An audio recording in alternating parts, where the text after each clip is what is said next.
Reaching new heights. China's president is in Pakistan with billions of dollars in investments. But is it only about economics, or is this part of a larger effort to expand China's influence in the region? This is Inside Story.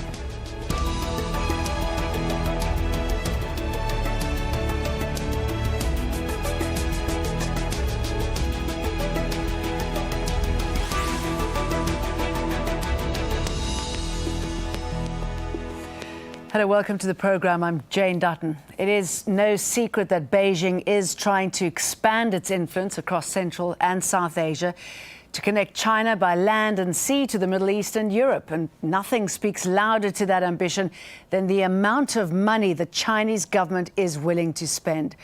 President Xi Jinping arrived in Pakistan on Monday, and he made quite the entrance, announcing a $46 billion investment package that'll create a new network of roads, railways and pipelines between the two countries, and give China a much coveted access to the Indian Ocean. It's hoped the investment will strengthen ties that go back decades, but some say it also points to something else: the decline of American influence in Pakistan.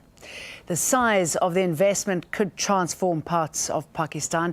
It includes around $15 billion of much-needed energy investment in coal, gas, wind and solar projects, as well as a $44 million optical fibre cable that will be built between the countries.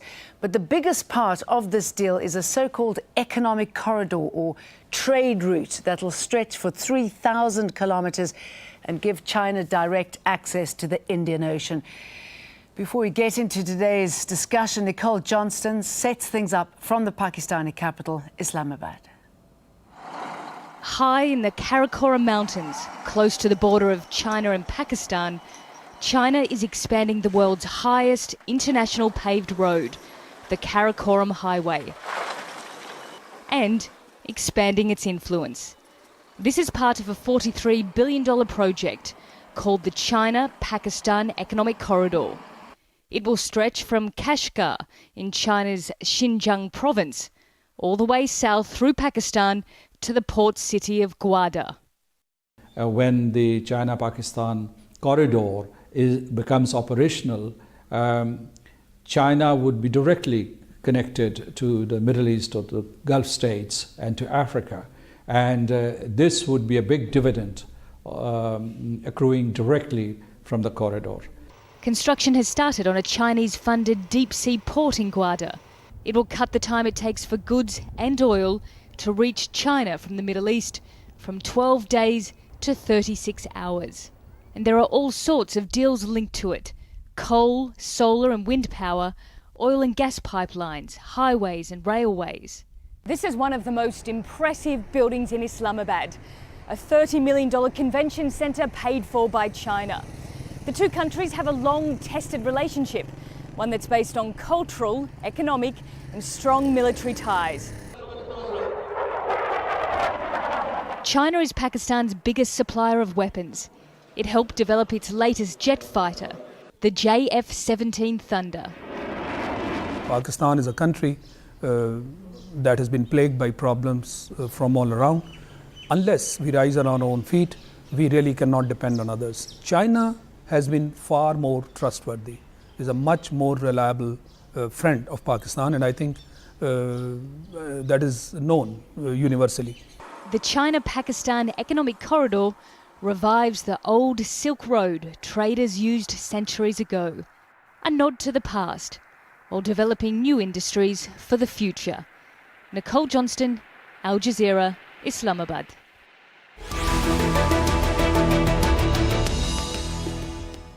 Let's bring in our guests now in Beijing. Xie Shudong, a senior research fellow at the China Institute of International Studies.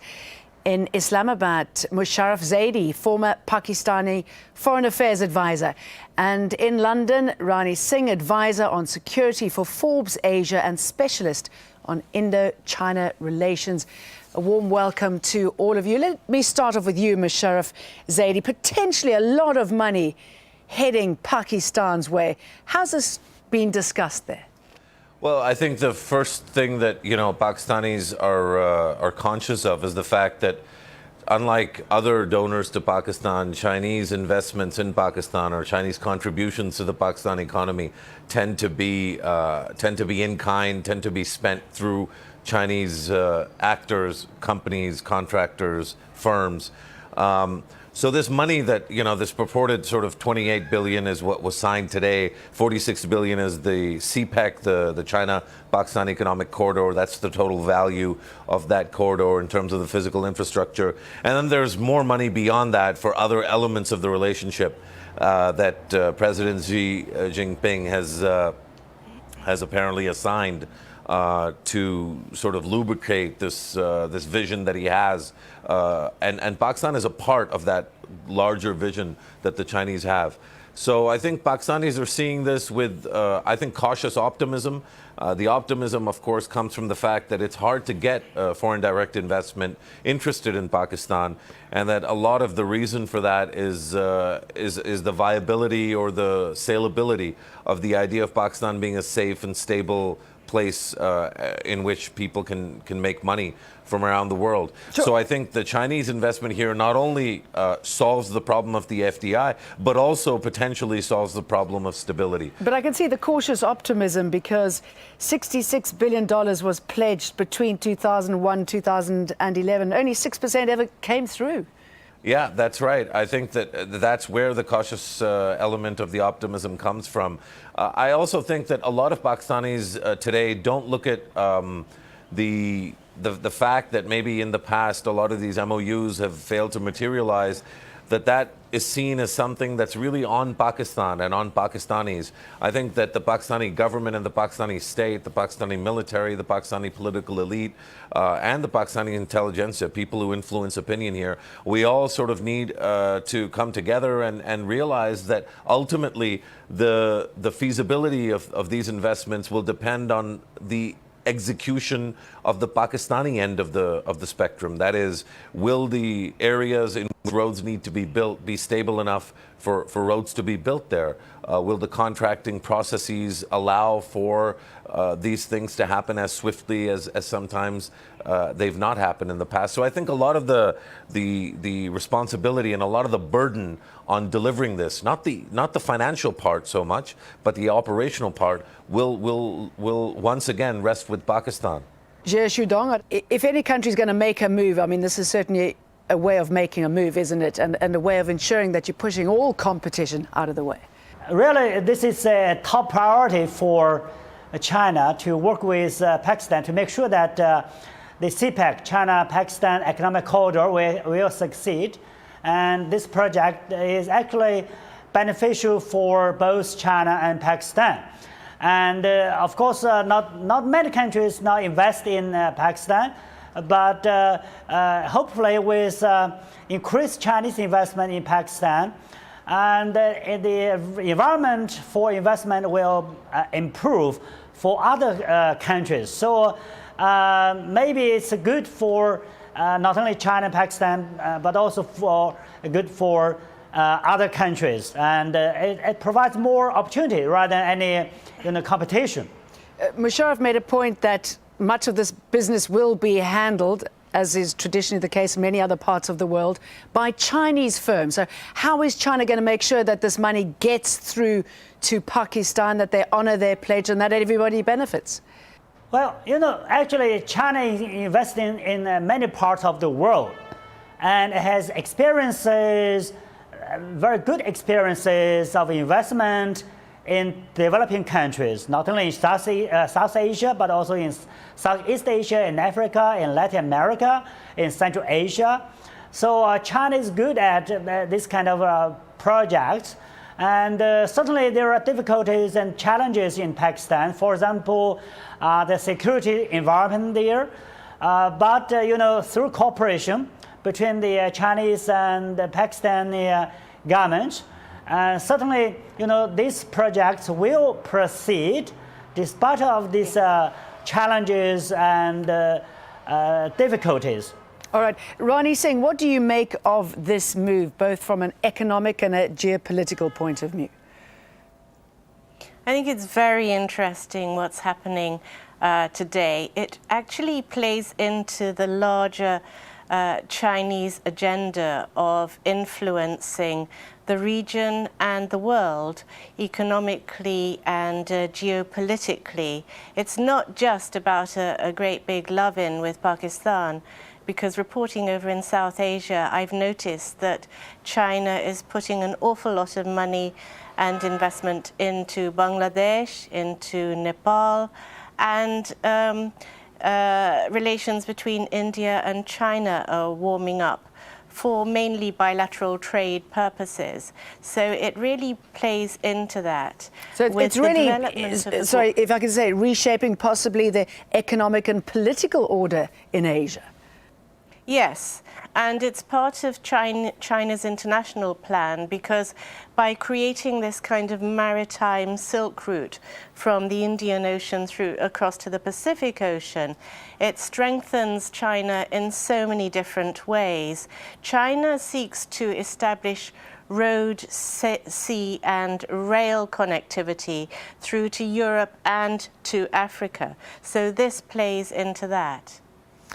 I was wondering what you have to make about that, Xu Dong, about the fact that China is trying to access and secure its future by road and by sea. Yes, China is undergoing a transformation in its economy, and so China is striking a trade deal with many countries in Asia and other parts of the world. And China needs markets for its investment, for its expertise. And also China hopes that with increased economic cooperation between China and Pakistan and other countries in the region, China will have a better environment for its for the country, for greater stability in its periphery. So China's intention for this CPEC is not only trade and economic benefits. Of course, economic trade considerations are primary.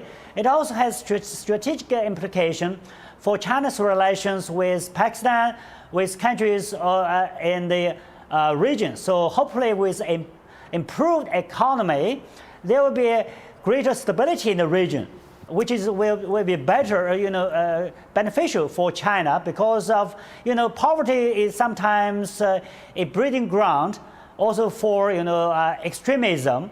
With improved economic conditions, and the people will, enjoy better life, and they may not be subject to, propaganda of extremism. So it's good for China, for Pakistan, for other countries in the region. This is something both China and Pakistan suffers from, violence and insecurity. In China, the Xinjiang province with the Muslim Uyghur issue there, and of course the tribal areas in Pakistan, Musharraf. How will this greater access between the two countries help or hinder this situation? Well, I think, it's not just China and Pakistan that are suffering from the violence that you spoke of. As you know, Afghanistan has been torn asunder for more than a decade. In the latest round of violence there, there's been a pretty significant, uptick in violence in India. Generally in the region, the emergence of ISIS and the changing dynamic of Iran's relationship with the rest of the world, particularly the Western world, all of these things are playing into probably what in Beijing is seen as a need to create codependencies, economic codependencies, in which the stakes for stability and peace, people's stakes in stability and peace are increased, and people can mutually benefit. Different people from different countries can mutually benefit from increased connectivity and trade. So I think it's it's an exciting sort of broad strategic bent, and it's different from the kind of conflict and the kind of approach that's been taken, particularly in Afghanistan, by the international community.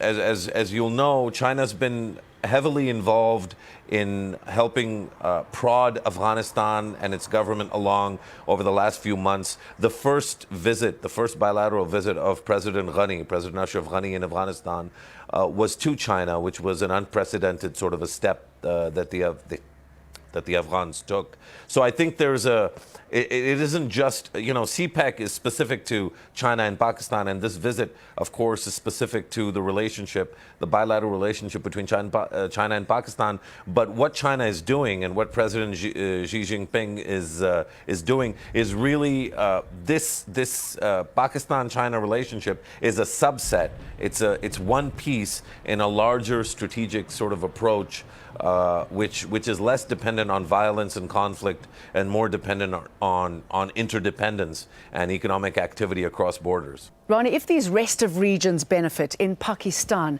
the Uyghurs in China, and of course Afghanistan, I mean, that could be incredibly important, couldn't it? It could make such a difference. That's the hope on the part of China and Pakistan particularly. Nawaz Sharif, Pakistan's Prime Minister, has a hope that Pakistan can become an Asian tiger. He stated this around 1997. But there are lots of ifs here which we're kind of ignoring, although my colleague in Islamabad did touch on it. The Uyghur unrest in the northwest province of China can be linked, and the fear is that it might link up with Islamic extremism in Pakistan and maybe even the Pakistani Taliban. So it is hoped that with investment into the Baluchistan area that China's doing this way through the construction of the Gwadar port, that this can somehow address that situation. But the ifs include the fact that Baluchistan has been heavily ignored. It's an area of deep unrest and poverty, and there has to be willing on the part of the Pakistani establishment to invest and address Baluchistan for that investment to flourish and to come to fruition. So that's a big if. Also, I think that it helps China in so many ways to have this what is called soft diplomacy, because as I said before, it's expanding across through the soft diplomacy into Pakistan, Nepal, Bangladesh, and Sri Lanka. And neighboring countries, so Myanmar. So it's at the same time strengthening China enormously. When I've been into the neighboring countries, I've noticed these big, wide roads that lead from within China, from Beijing, right down to the sea practically, right down to India's borders.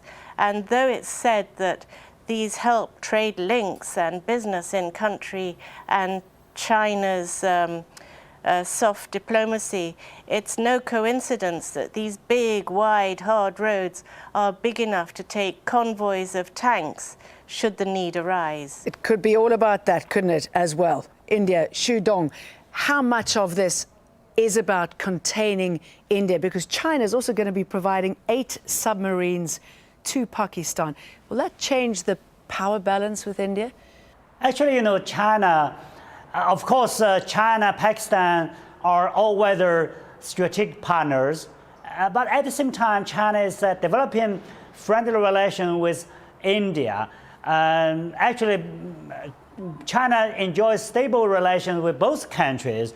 And China encourages the two countries, Pakistan and India, to improve their relations. Actually, in the past, China has tried in this regard. So China doesn't want to see competition between the two countries, doesn't want to see escalating tensions between the two countries.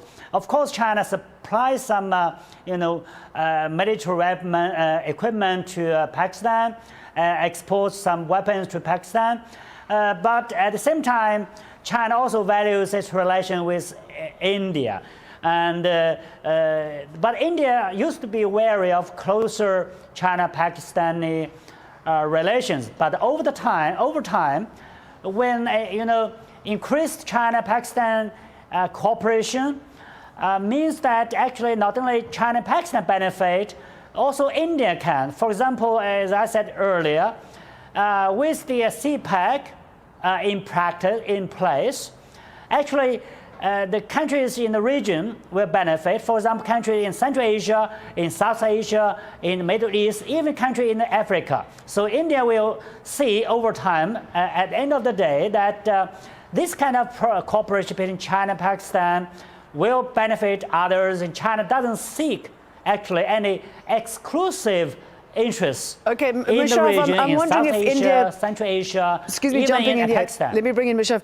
I'm just wondering if India will really see it that way, considering that basically it's having its port exclusive, its very strategic port excluded by the Chinese taking over the port in Pakistan. So I'm wondering where this leaves your relationship with India, including accessing the 8 submarines, and also where this leaves the US.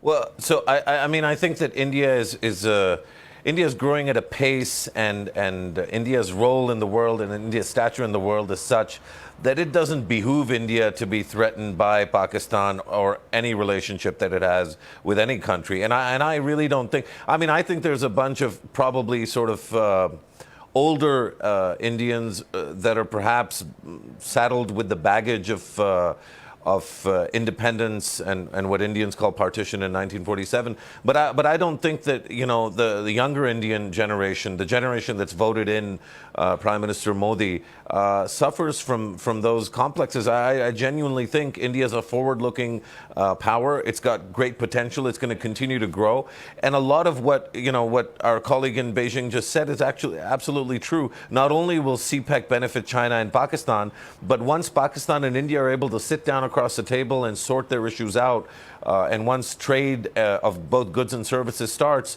the CPEC route is very closely connected to the border with India, and so the cross-border trade between India and Pakistan is going to give India access to the port in Gwadar as well. I think that the positive sort of view of all this is that these 3 countries, to the extent that's possible, they'll continue to have disagreements on some very fundamental core issues that are both, in terms of disputes like Kashmir and other kinds of issues. Okay, so let me throw this last one very briefly to Rani, if I may, and briefly, if you will. Do you think China can succeed where Washington failed from an economic point of view and a security point of view? Do you mean American investment in Pakistan? Yes, in fact, it's interesting to note here that at one time, just a couple of years ago, America tried to wrest control of the Gwadar port that China's building quickly, which is difficult considering that China has given 75% of the investment into that port. It didn't succeed. But US involvement in Pakistan is seen as variable. So it is quite possible that it's mutually beneficial for China and for Pakistan. And my colleague in Islamabad is absolutely correct in that India and my colleague, and this is endorsed by my colleague in Beijing, that India is really reaching out to both Pakistan and China with the new Modi government in power. India isn't a soft touch, though, and is expanding its military quite rapidly. Rani Singh, I'm terribly sorry. We have run out of time, so forgive me for interrupting you there. But thank you so much to all 3 of my guests. Fascinating conversation. Rani Singh, Musharraf Zaidi, and Xie Shu Dong. And of course, thank you so much for joining us on this edition of Inside Story. You can get in touch with us. Go straight to our program page at aljazeera.com. Post your comments at facebook.com/AJ Inside Story, or tweet us. Go to @AJ Inside Story. and at Jane Dutton from all of the team. Bye for now.